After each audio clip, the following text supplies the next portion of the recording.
All right, hello wine drinking people. After that outstanding review of our dessert wine this evening, we've got our review of our vintage Shiraz tasting, which is an event that's become an annual event here at the Wine Watches.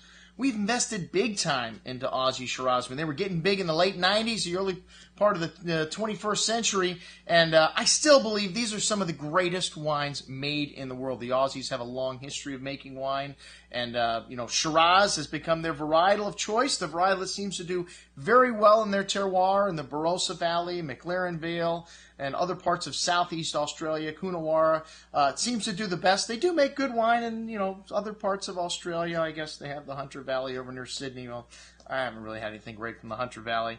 And then you got the West Coast, which they do have Perth over there, and they've got some other areas that they make some pretty nice, more austere Bordeaux or old world style wines. But to me, the greatest wines in Australia are made in the south, from Adelaide, right around the town of Adelaide. There you got Barossa, you got McLaren Vale, a little further south, you go into Coonawarra. But those are really the greatest areas for this Shiraz varietal.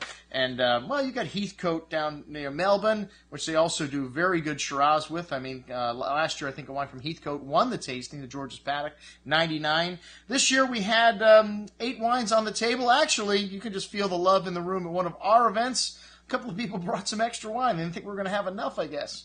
But, when I get a great old bottle of wine, the first thing I think about is opening up and sharing it with some of my wine-drinking people in this 1987 Grange, a perfect example of this iconic wine from Australia. So I figured, it was only $375. The new release is almost double that, so we have to drink this wine. And fantastic, the 87 Grange still showing brilliantly. This is a wine that continued to open up all night. A lovely cherry, kind of blackberry liqueur-like fruit still in the nose here. Black licorice spice, notes of eucalyptus, sweet tobacco in there as well. Very smooth and silky on the tongue. This wine just has still lovely freshness, red cherry fruit, and a lot of spice. And like I said, just continued to open up the whole night. And by the end of the night, I think this was definitely a lot of the crowd's favorite wine. It didn't quite make wine of the night for me, but, I guess it's in consideration. Definitely, one of the best wines on the table. That Penfolds 28 Kalimna also showing very well. This wine we showed at our Grange tasting recently at Cafe Max. This wine had a little bit of damp earth, black tar, some spices, dark cherry fruit, dried prune, sweet tobacco spice, and a little bit of a beefy note, kind of an oxidized note to the fruit there, but still had some nice fruit on the palate, really silky smooth tannins, and still really bright. These Penfolds wines, really lovely balance. I don't think they've ever made a wine over 14.5% alcohol at Penfolds. The 96 Kalimna showing really nicely again here. The Jim Barry Shiraz from the Clare Valley. It's the upper part of the Barossa, and this vineyard was planted by Jim Barry in 1968. Yields less than 2 tons per acre, and the soil here is sandy, gravelly, receives an average rainfall of 600 millimeters a year, so not very much rain there. The vineyard lies on a northwest-facing slope. You see in the northern hemisphere, you want them south-facing. In the southern hemisphere, you want them north-facing, so they get, enough sun to get ripe every year.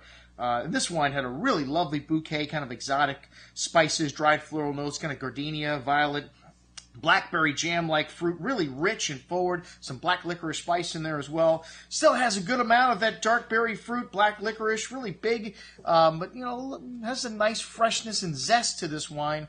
And, still quite lively on the finish. Most excellent juice. I haven't had a lot of this, but one of the wines of the night, definitely the Armagh.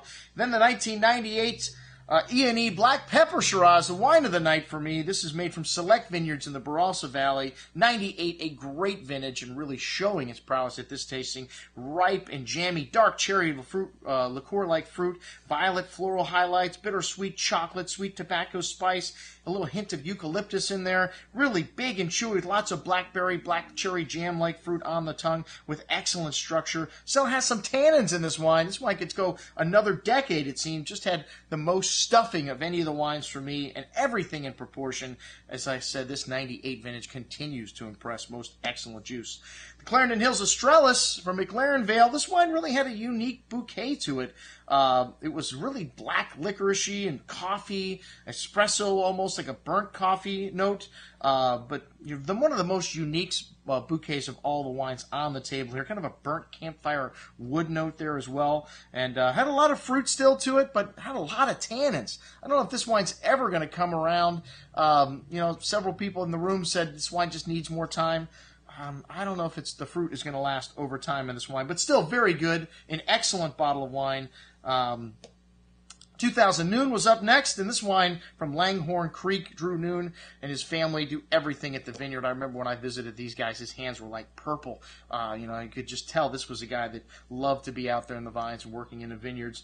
And this Reserve Shiraz, one of the hardest wines to get from Australia. He sells out at the cellar door direct. And we used to get like 3 or 6 bottles of this wine a year. The 2000 vintage, not considered a great vintage, but this most excellent wine. Had a really unique bouquet to it, too. Almost like a Concord grape jelly kind of note to the bouquet there. Had some sweet balsamic, mint chocolate chip notes. Really well endowed on the nose and really rich and silky on the palate. This wine, to me, at its peak of drinking years right now. The tannin's really smooth and silky in this wine. Still had a lot of fruit, though. There were some people said it needed more time, but, for my taste, I like Shiraz 10 to 15 years old. This wine is right in that window. If you got this 2000 Noon Reserve, crack a bottle open from your cellar. You will not be disappointed. The Shiraz 2001 vintage, this is a hot year in the Barossa, and the wines, to me, not going to stand the test of time. This wine still had some nice red plum and cherry fruit to it, sweet tobacco spice, hints of chocolate, and a touch of mint, but really light and smooth on the palate. You could just notice didn't have the structure, and these wines got big ratings in 2001. I encourage you, if you have 2001 Shiraz in your cellar, open them up and check them out, see how they're doing. We had a couple extra wines. Like I said, thank you very much to Paige and David for bringing by the Shervington 2003. That was a lot of people's runner-up for wine of the night. If it wasn't wine of the night, this wine drinking like a chocolate Snickers bar. Just a lot of richness in this wine, a lot of fruit still, and very well balanced. I believe Sarah and Sparky Marquis were there at that time. They were making that wine. And then the J.J. Hahn 2001. This wine was several people's favorite from the last year's tasting we did, and that's when Paige got it, and then she said, this is a perfect time to share it with the rest of the group. And check out that Bueller Tokai that's on our review today, or leading this email. I'm your host, Andrew Lamposoni. That's what I had to drink at the Vintage Aussie tasting. Signing off saying, remember, always drink the good stuff first.